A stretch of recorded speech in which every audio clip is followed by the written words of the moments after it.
செல்லக்குட்டி, தங்கப்பிள்ள, என்னடி தங்கம், அப்பா கிட்ட ஜம்முன்னு உட்காந்துருக்கீங்களா? ஆமாமா, தம்பி என்கிட்ட இருந்தாதாமா நல்ல சந்தோஷமா சிரிச்சு விளையாடுறான். வேதா கிட்ட எல்லாம் போனா இந்த அளவுக்கு இருக்க மாட்டேங்கிறான். என்கிட்ட வந்துட்டா போதும், ஒரே கலகல கலகலன்னு சிரிப்பு. ஆமாமா, ஏன்னா நீங்க தானே நைட்டு முழுக்க முழிச்சிருந்து பால் கொடுத்து தூங்க வச்சுக்கிட்டு இருக்கீங்க. உங்ககிட்ட வந்தா தானே நல்ல கலகல கலகலன்னு சிரிப்பான் வர. ஏய், பால் கொடுத்து தூங்க வைக்கிறது வேணா நீயா இருக்கலாம்டி. ஆனா அவனை பாருடி, அப்படியே என்ன உரிச்சு வச்சிருக்கான். சொல்றவங்க எல்லாருமே அப்படித்தானே சொல்றாங்க. இங்க பாரு, அவன் கண்ணுல இருந்து மூக்குல இருந்து வாயில இருந்து எல்லாம் என்ன மாதிரியே இருக்குடி. அதனாலதான் என்ன பார்த்தா அவனுக்கு ஒரு சந்தோஷம். ஷபா, எப்பதான் இதெல்லாம் நீங்களாம் நிறுத்த போறீங்களோ தெரியல. 10 மாசம் கஷ்டப்பட்டு வாமிட்டிங் மயக்கம் எல்லாத்தையும் கடந்து வந்து அவ்வளோ மருந்து மாத்திரையை சாப்பிட்டு கஷ்டப்பட்டு பெத்து கொடுத்தா கடைசியில என்ன மாதிரி இருக்குன்னு ஒரே வார்த்தையில முடிச்சிட்டு போயிடுறீங்களா இந்த ஆம்பளைங்களா? சரியா சொன்னமா வேதா. ஆதி பிறந்தப்ப கூட உங்க மாமனார் இப்படிதான் பண்ணாரு. ஆதி பிறந்த கையில தூக்கும் போது என்ன மாதிரியே இருக்கான் என் பையன், என்ன மாதிரியே இருக்கான்னு சொல்லும் போது நானும் இதே வார்த்தையை தான் சொன்னேன். இந்த ஆம்பளைங்களே இப்படிதான் போலமா. ஆனா சும்மா சொல்லக்கூடாது. சின்ன தங்கம் அப்படியே அவங்க அப்பாவை தான் உரிச்சு வச்சிருக்கோம். அந்த அப்பாவை உரிச்சு வச்ச அந்த சின்ன தங்கம் எங்கம்மா போச்சு? ரொம்ப நேரமா ஆளையே காணுமே. நானும் போன் பண்ணிக்கிட்டே இருக்கேன், போனை கூட எடுக்க மாட்டேங்கிறான்.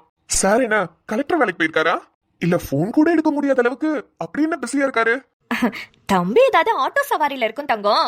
ஆமாமா, ஆட்டோ ஸ்டாண்ட்ல அப்படியே ஆட்டோ ஓட்டி கிழிச்சிட்டாலும் மா, இவன் என்ன பொழப்புக்காக ஆட்டோ ஓட்டிக்கிட்டு இருக்கான், டைம் பாஸுக்கு ஓட்டிக்கிட்டு இருக்கான். வர்ற கஸ்டமர் எல்லாம் பக்கத்துல ஒரு அண்ணன் இருக்காரு, அவருக்கு புள்ள குட்டிங்க இருக்கு, குடும்பம் இருக்குன்னு அவங்களுக்கு விட்டு கொடுத்துக்கிட்டு இருக்காமா. எல்லாரும் வந்து என்கிட்ட கம்ப்ளைண்ட் பண்றாங்க. ஓ, இவனை வச்சுக்கிட்டு குடுக்கறதே மாசம் 10,000 ரூபாய். அதுலயும் இப்படி அவங்களுக்கு இவங்களுக்குன்னு சவாரியை விட்டு கொடுத்தா அந்த 10,000 ரூபாயும் போயிடு போலயே. இதுல இவனை நம்பி அந்த நிம்மதி வேற. புருஷன் பொண்டாட்டிக்கு சமைச்சு போடுறதுக்கு என்ன நம்மளுக்கு என்ன பணம் கொட்டியா கிடக்கு? இல்ல மரத்துல தான் காக்கிதா? ஏண்டி நீயா சம்பாரிச்சு போட்ட? ஏன் தம்பியவே கேள்வி கேட்டுக்கிட்டு இருக்க? ஏங்க, நான் சம்பாதிக்கலனாலும் நீங்க சம்பாரிச்சா நான் சம்பாரிச்ச மாதிரி தான். நீ சம்பாரிச்ச மாதிரி தான், இல்லன்னு சொல்லல. எதுக்கு அவனை திட்டுறேன்னு தான் கேட்டேன். தம்பிய ஒண்ணு சொல்லிடக்கூடாது, உடனே வந்துருவாரே. இவரெல்லாம் திருந்தவே மாட்டாரு. நம்ம ஒரு பிளான் போட்டா இவர் அதுக்கு மேல இருக்காரு. இன்னும் கொஞ்ச நாள் தாமா வேதா, நீ இப்படி எல்லாம் பேசுற அளவுக்கு அவன் நடந்துக்க மாட்டான். இந்த பரீட்சை வரப்போதுல, அதை எழுதி எப்படியாவது பாஸ் ஆயிருவான். அதெல்லாம் கண்டிப்பா பாஸ் ஆயிருவாமா. சொல்லி கொடுக்கறது யாரு? நிம்மதியாச்சே. ஆமாப்பா, எப்படியாவது பரீட்சையிலயும் பாஸ் ஆகணும், வாழ்க்கையிலயும் பாஸ் ஆகணும். ஏமா, நல்லா தானே இருக்கான்? எங்கப்பா நல்லா இருக்காங்க. 2 பேரும் சண்டை போட்டுக்கிட்டு ஒருத்தருக்கு ஒருத்தர் முறைச்சுக்கிட்டுல இருக்காங்க. நிம்மதி ஆதியை ஏத்துக்கவே மாட்டேங்குதுப்பா. இதுல வேற டைவர்ஸுக்கு அப்ளை பண்ணிருக்கிறதா சொல்றாங்க. மனசுக்கு கஷ்டமா இருக்குப்பா. ஆதிக்கு ஒரு நல்ல வாழ்க்கை அமைஞ்சிருச்சுன்னு நினைச்சு சந்தோஷப்பட்டேன். ஆனா பயமா இருக்குதே, நம்ம குடும்பத்துக்கு இந்த டைவர்ஸ் எல்லாம் செட் ஆகாதுல. ஊர்க்காரவங்க என்னப்பா சொல்லுவாங்க, அதை நினைச்சாதான் பயமா இருக்கு. நிம்மதி பிள்ளைகிட்ட பேசவும் முடியல. ஏன்னா ஆதி மட்டும் என்னப்பா பண்ணி வச்சிருக்கான். நம்ம வீட்டுல நம்ம பிள்ளைக்கு இப்படி நடந்தா நம்ம சும்மா இருப்போமா? திடீர்னு கழுத்துல தாலி கட்டி கூட்டிட்டு வந்தா நம்ம வீட்டு பொண்ணுக்கு அப்படி நடந்தா நம்மளுக்கு எவ்வளவு கோபம் வரும். அந்த பிள்ளைய நினைச்சாலும் கஷ்டமா இருக்கு, இவனை நினைச்சாலும் கஷ்டமா இருக்கு. என்ன பண்றதுன்னு ஒண்ணுமே புரியல பெரிய தங்கம். ஆமா, நீங்க அதெல்லாம் நினைச்சு வருத்தப்பட்டு உடம்ப மோசமாக்கிக்காதீங்க. அதெல்லாம் நிம்மதி ரொம்ப நல்ல புள்ளமா. நான் சொன்னா கேட்டுக்கோ, நான் பேசுறேன். அது டைவர்ஸ் எல்லாம் பண்ணி போக நான் விட மாட்டேன். எப்படியாவது பேசி இருக்க வச்சிருப்பா. அதுங்க 2 சந்தோஷமா இருந்தாலே போதும். ஒரு பிள்ளைய பெத்து கொடுத்துருச்சுங்கன்னா அடுத்து நம்ம குட்டி தங்கம், அதுக்கு ஒரு கல்யாணத்தை பண்ணி பாத்துட்டேனா அதோட என் கடமை முடிஞ்சு போச்சு. நிம்மதி ஆதியை புரிஞ்சுக்கிறதுலாம் இந்த ஜென்மத்துல நடக்காது. அப்படி மட்டும் சொல்லிடாத கண்ணு. என் சின்ன தங்கத்துக்கும் வாழ்க்கை நல்லபடியா அமையணும். கனவுல வேணா அமையோத்த, ஆனா நிஜத்துல அமையாது. அவ ஒரு திமிரு பிடிச்சவ. அவ கண்டிப்பா ஆதியெல்லாம் ஏத்துக்க மாட்டா. இவ ஒருத்தி. அம்மா, ஆதிதான் வரான்னு நினைக்கிறேன். அவன் வண்டி சத்தம் தான் கேக்குது இல்ல? நிம்மதியா ஆதி கூட தானே வெளியே போச்சு.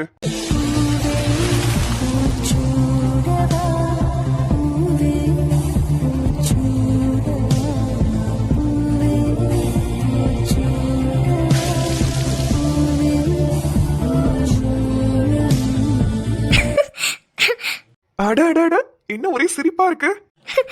ஒண்ணும் இல்ல, ரொம்ப இன்னைக்கு சந்தோஷமா இருக்கேன். இந்த சந்தோஷத்தின் காரணம் என்னவென்று நான் தெரிந்து கொள்ளலாமா? இப்ப சொல்ல மாட்டேன், அப்புறம் சொல்றேன். அதானே, எங்க நீங்க சொல்லிட்டா நாங்களும் சந்தோஷப்பட்டுருவோம்ல. ஏன்னா உங்களுக்கு தான் பசங்க சந்தோஷமா இருந்தாலே பிடிக்காதே. டேய், ரொம்ப பேசாதடா. இது அப்புறம் சொல்றேன். சரி வா, வீட்டுக்கு போலாம். வாருங்கள் போகலாம். அம்மா காலு, காலு காலு காலு போச்சு, இடிச்சிட்டியா?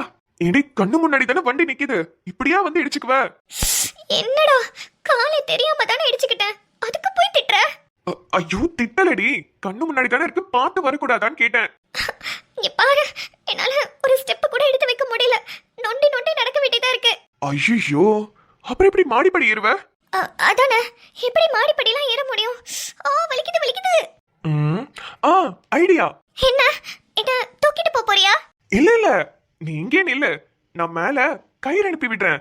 அந்த கயிறை நல்லா கெட்டியா புடிச்சுக்கோ, நான் மேல இழுக்கிறேன். என்னடி எப்படி ஐடியா? என்னடி துப்புற? ஐடியா நல்லா இல்லையா? கேவலமா இருக்கு. ஏண்டா அந்த கயிறு கட்டி என்ன மேல இழுக்கிறேன்ற, அசிங்கமா இருக்காது? அப்புறம் என்னடி பண்றது, உன் கால் தான் அடிபட்டிருக்கே. உன் கை எதுக்கு இருக்கு? என்ன தூக்கிட்டு போறேன்னு ஒரு வார்த்தை சொல்ல மாட்டேங்கிற? ஏய் கூச்சமா இருக்குடி. கூச்சமா இருக்கா? சே, கூச்சப்படுற மூஞ்சிய பாரு. ஒண்ணு வேணாம், நான் நொண்டி நொண்டியே நடந்து போய்க்கிறேன். தலே. ஹே இரு இரு இரு, எங்க போற? எங்க போறது? நொண்டி நொண்டி நடந்து போய்க்கிறேன். லூசு, சும்மா சொன்னேன்டி. இரு, நானே உன்னை தூக்கிட்டு போறேன். அதெல்லாம் ஒண்ணும் தேவையில்ல. கூச்சமா இருக்குன்னு சொன்னீல, கயிறு கட்டி இழுப்பேன்னு சொன்னீல, இப்படிலாம் சொன்னவன் கூட நான் வரணுமா? நானும் ஒண்ணும் வர மாட்டேன்பா. இங்க பாரு, ஒழுங்கா வந்துரு, நான் தூக்கிட்டு போறேன். பாரு, வர முடியாது. என்ன பண்ணுவ? வேண்டாம், என்ன பத்தி உனக்கு தெரியாது. அப்பப்பப்பா, இவர் பெரிய மன்மதனு அப்படியே பேசுறாரு. படா. என்னடி பேச்செல்லாம் ஒரு தினசா இருக்கு? என்ன பத்தி தெரியாம பேசுறல நீ மவளே, உன்ன என்ன செய்தான் உன் இறுக்கத்திலே, என்னாயுள் வரை உன்னரைப்பினிலே, வேறென்ன வேண்டும் உலகத்திலே, இந்த இன்பம் போதும் நெஞ்சினிலே, ஏழு ஜென்மம் வாழ்ந்திருப்பேன். அக்கம் பக்கம் யாரும் இல்லா பூலோகம் வேண்டும், அந்தி பகல் உன்னருகே நான் வாழ வேண்டும். என்னடா தூக்க மாட்டேன்னு சீன் போட்ட? சொன்னா என்ன பண்ணுவேன்னு பாக்குறதுக்காக சொன்னேன், உடனே ஓவரா பேசுற. எங்க இப்ப நடந்து உள்ள போ பாக்கலாம். இறக்கி விடு, போறேன். விட்டா தானே போவேன், நான் தான் விட மாட்டேனே. ஏன்? உனக்கு தாலி கட்டும் போதே என் மனசுக்குள்ள நினைச்சுக்கிட்டேன், என்னைக்குமே உன்னை கைவிட கூடாதுன்னு. அதனால கண்டிப்பா விட மாட்டேன். ஆனா நான் தான் எதுவுமே நினைக்கல தெரியுமா? என்ன நினைக்கல? நீ பொசுக்குன்னு என் கழுத்துல தாலி கட்டிட்ட, அப்ப இருந்த டென்ஷனுக்கு மொவனி உன்னை சாவடிச்சிடணும்டா அப்படின்னு தான் மனசுக்குள்ள நினைச்சிட்டு இருந்தேன். ஆனா இப்போ ஏதாவது நினைச்சிருக்கணுமோ அப்படின்னு தோணுது. அப்படியா? சரி, ஒருவேளை இப்ப நான் உன் கழுத்துல தாலி கட்டுறேன்னு வச்சுக்கோ, என்ன மனசுல நினைச்சிருப்ப? என்ன நினைச்சிருப்ப தெரியலையே. அதெல்லாம் அந்த ஃபீல், அந்த எமோஷன்ல தாண்டா வரும். அதுவும் சரிதான். சரிடி, கை ரொம்ப வலிக்குது, வீட்டுக்கு போலாமா? கை வலிக்குதா? அவ்வளவு வெயிட்டாவா இருக்கேன்? நீ குச்சி மாதிரி தான் இருக்க, ரொம்ப வெயிட்லெஸ்ஸா இருப்பேன்னு தூக்குன, பார்த்தா பயங்கர வெயிட்டா இருக்க. போன் வெயிட்டா தங்கம்? Phone wait.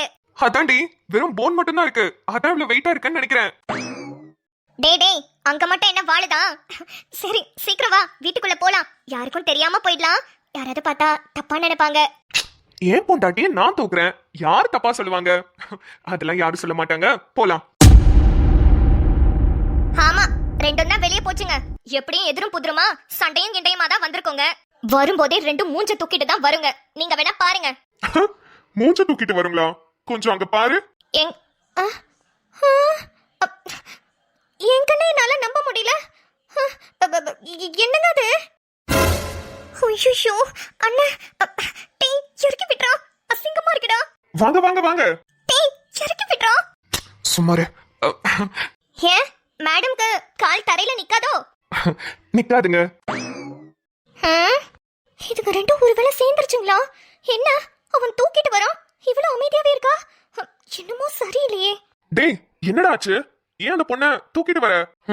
புருஷ பொண்டாட்டிக்குள்ள 1000 இருக்கும், அது இல்லாம கேள்வி கேட்டுட்டு இருப்பீங்க. வேணும்னா நீங்களும் உங்க பொண்டாட்டியை தூக்கிட்டு நில்லுங்க. என்னங்க? என்னடி, உன்னையும் தூக்கணுமா? ஆமாங்க. அடிச்சு சாத்திடுவேன். ஏங்க? ஏண்டி ஒதுங்க தான் சின்ன சிறுசுங்க, அப்படி இப்படி இருக்குங்கன்னா உனக்கு என்னடி பிரச்சனை? ஆமாமா, நம்மளுக்கு கல்யாணம் ஆகி அப்படியே 10 வருஷம் ஆயிடுச்சு பாருங்க. சின்ன சிறுசுங்களா, சின்ன சிறுசுங்க. 1 வருஷம் தானங்க ஆயிருக்கு, அதுக்குள்ள என்ன? சரி, அதுவும் 1 வருஷம் ஆகி புள்ளியே கையில இருக்குல்ல, அப்புறம் என்னடி? சரி சரி, நம்ம பஞ்சாயத்தை விடுங்க. ஒதுங்கள முத பாருங்க. என்னவா 2 பேரும் ஒண்ணு சேர்ந்துருச்சுங்களோ? இருங்க நானே கேக்குறேன். என்னப்பா எப்ப பாரு 2 பேரும் எலியும் பூனையுமா சண்டை போட்டுக்கிட்டு இருப்பீங்க. இப்ப என்ன ஜோடி போட்டுக்கிட்டு வந்திருக்கீங்க? அது ஒண்ணும் இல்லக்கா, கால்ல அடிபட்டுருச்சு. அதான் ஆதி தூக்கிட்டு வரேன்னு சொன்னா. கால்ல அடிபட்டாலும் நொண்டிக்கிட்டேவாது மேல வந்திருப்பியே. ஆதிய தூக்க விட்டுருக்க மாட்டியே. 2 பேரும் அப்படித்தானே இருந்தீங்க. எல்லாம் சரியாயிடுச்சு. என்னது, உங்களுக்குள்ள இருந்த சண்டை சரியாயிடுச்சா? ஆமாக்கா. என்னது ஆமாவா? என்ன நீங்க எல்லாத்தையும் டபுள் டபுளா கேட்டுட்டு இருக்கீங்க? ஒரு வாட்டி சொன்னது கேட்கலையா? இவன் நம்மளே கலாய்க்கிறா. கேட்டுச்சுமா கேட்டுச்சு. இல்ல போறப்ப கூட சண்டை போட்டுட்டு தான் போனீங்க, வரப்ப எப்படி சேர்ந்து வரீங்க? அதுதான் ஒண்ணும் புரியல. இப்ப அது ரொம்ப முக்கியமா? இவ கிடக்குறா.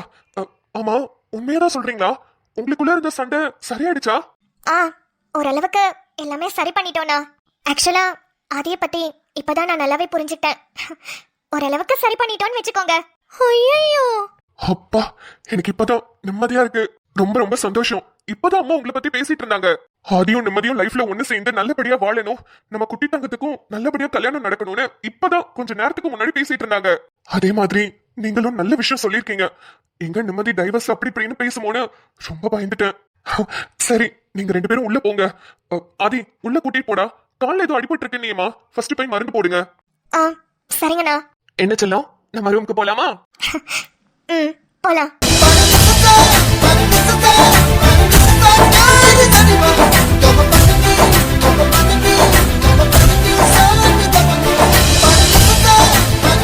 என்னது செல்லமா? ஐயோ, இதுங்க ரெண்டும் பிரிஞ்சேதான் இருக்குங்க. லைஃப்ல ஒண்ணு சேராதுன்னு நினைச்சு ரொம்ப சந்தோஷப்பட்டேனே. என்ன இப்படி ஒரு குண்டை தூக்கி போட்டுருச்சுங்க. இல்ல இதுங்க ரெண்டத்தையும் சேரவே விடக்கூடாது. ஏதாவது ஒண்ணு பண்ணி இதுங்க ரெண்டத்தையும் பிரிச்சிடணும். தனித்தனியா இருந்தாலே நம்மள இந்த சொத்தல ஆட்டை போட விடாதுங்க. இதுல ரெண்டும் ஒண்ணு சேர்ந்துருச்சுங்க. ஏதாவது பண்ணு வேதா, ஏதாவது பண்ணு. பார்க்கவே எவ்வளவு சந்தோஷமா இருக்கு. இதுக்காகதான் நான் ரொம்ப நாளாவே காத்துக்கிட்டு இருந்தேன். எங்க என் தம்பி நடந்ததெல்லாம் நினைச்சு கல்யாணமே பண்ணிக்காம எந்த பொண்ணு கூடயும் சந்தோஷமா வாழாம குழந்தைய பெத்துக்காம இருந்துருவானோன்னு நினைச்சு ரொம்ப பயந்துட்டு இருந்தேன். ஆனா இப்ப இந்த காட்சியை பார்க்கும் போதுதான் ரொம்ப ரொம்ப சந்தோஷமா இருக்கு. என்னங்க என்ன சொன்னீங்க? உங்க தம்பி நடந்ததெல்லாம் நினைச்சு கல்யாணமே பண்ணிக்காம இருப்பாருன்னு நினைச்சீங்களா?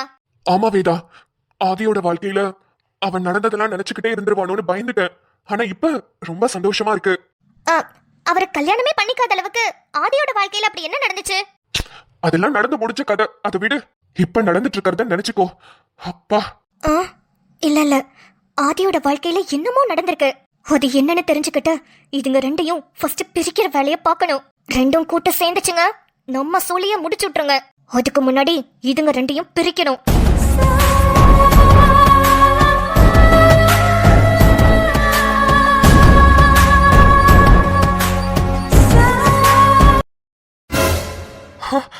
சார், நீங்களா? Surya sir, I'm extremely sorry Surya. Police ஸ்டேஷன்ல உங்க மேல எஃப்ஐஆர் கேஸ் போட்டதுனால நானும் உங்களை டிஸ்மிஸ் பண்ண வேண்டியதா போயிடுச்சு. டிசியும் எல்லாமே ரெடி பண்ணியாச்சு. ஆனா நல்ல வேலை, இந்த பொண்ணு வந்து உங்க மேல எந்த தப்பும் இல்லைன்னு எல்லாமே கிளியரா ப்ரூஃபோட சொல்லிட்டாங்க. சோ உங்களோட டிசிய நாங்க ப்ரொசீட் பண்ணல. You are again rejoining a college. நீங்க நாளையில இருந்து நம்ம காலேஜுக்கு ரீஜாயின் பண்ணிக்கலாம். சார் சார் ரொம்ப ரொம்ப ரொம்ப தேங்க்யூ சார். தேங்க்யூவா நீங்க எனக்கு சொல்லணும்னு இல்ல, அந்த பொண்ணுக்கு சொல்லுங்க. ஏன்னா அவங்க தான் கரெக்டான நேரத்துல வந்து ப்ரூஃப் எல்லாத்தையும் கொடுத்து காமிச்சாங்க. அண்ட் மோர் ஓவர் அவங்க மேலதான் தப்பு இருக்கும்னு நினைக்கிறேன். அதுக்கும் என்கிட்ட சாரியும் கேட்டாங்க. சோ நீங்க அவங்களுக்கு தான் தேங்க்யூ சொல்லணும். இங்க பாருங்க, டிசில பிளாக் மார்க் எல்லாமே மென்ஷன் பண்ணிருப்பேன். அது என்கிட்ட கொடுத்துருங்க. நல்ல வேலை, ஒரு வேலை நாங்க இதை அப்படியே விட்டுருந்தோம்னா நீங்க அடுத்து உங்களோட லைஃப்ல வேற எதுவுமே பண்ணிருக்க முடியாது. சார், என்னோட லைஃப் இந்த படிப்பு தான் சார். இது எப்படியாவது முடிக்கணும்ன்றதா என்னோட கனவே. ஏன்னா எங்க அப்பத்தாக்கு நான் எம்பிஏ படிச்சு பெரிய ஆளாகணும்னு ஆசை.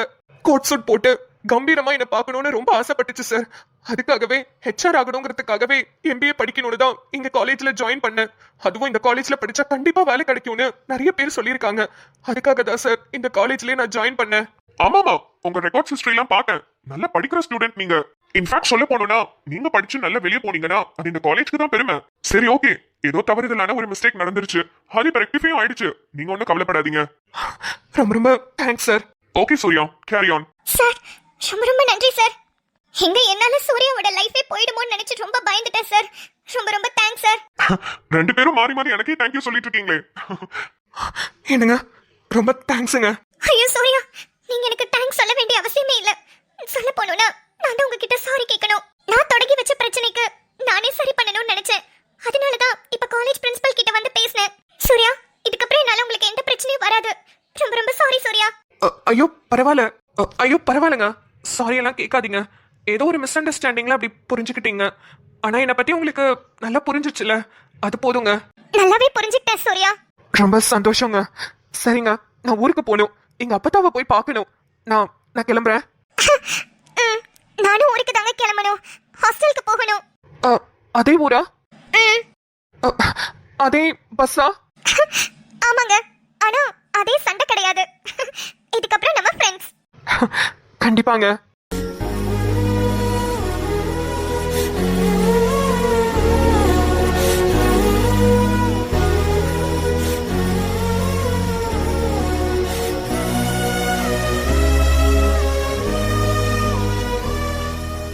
டடான், தோ வந்துட்டேன்ல. ஆஹா, நம்ம ஆதியும் நிம்மதியும் பார்க்க எவ்வளவு சந்தோஷமா இருக்குல்ல. அதே போலதான் நம்ம சூர்யாவையும் ஷாலினியும் பார்க்கிறதுக்கு இன்னும் சந்தோஷமா இருக்கு. ஆனா அந்த வேதா ஏதோ அடுத்த பிளான போட்டாலே என்னவா இருக்கும்? ஆதி வாழ்க்கையில அப்படி என்ன நடந்திருக்கும்? உங்களால ஏதாவது கெஸ் பண்ண முடியுதா மக்களே? அப்படி கெஸ் பண்ணீங்கன்னா கமெண்ட்ஸ்ல மறக்காம சொல்லிடுங்க. அப்புறம் நம்ம சூர்யாவும் ஷாலினியும் ஒரே பஸ்ல மறுபடியும் போக போறாங்க. ஆனா இந்த முறை ஃப்ரெண்ட்ஸா போறாங்க. அதையும் நாளைக்கு பார்க்கலாம். ஓகே மக்களே, உங்களுக்கு இந்த வீடியோ பிடிச்சதுன்னா வீடியோக்கு ஒரு லைக் கொடுத்துட்டு உங்க ஃப்ரெண்ட்ஸ் அண்ட் ஃபேமிலிக்கு ஷேர் பண்ணிடுங்க. நீங்க இன்னும் நம்ம சேனலை சப்ஸ்கிரைப் பண்ணாம பாக்குறீங்கன்னா சப்ஸ்கிரைப் பண்ணி வச்சுக்கோங்க. அப்புறம் நம்ம வீட்ல இன்னைக்கு பருப்பு குழம்பு, பீட்ரூட் பொரியல். நீங்க எல்லாரும் என்ன சமைச்சீங்கன்னு சாப்பிட்டீங்கன்றது மறக்காம கமெண்ட்ஸ் சொல்லுங்க. நாளை வீடியோவில் சந்திப்போம். பாய்.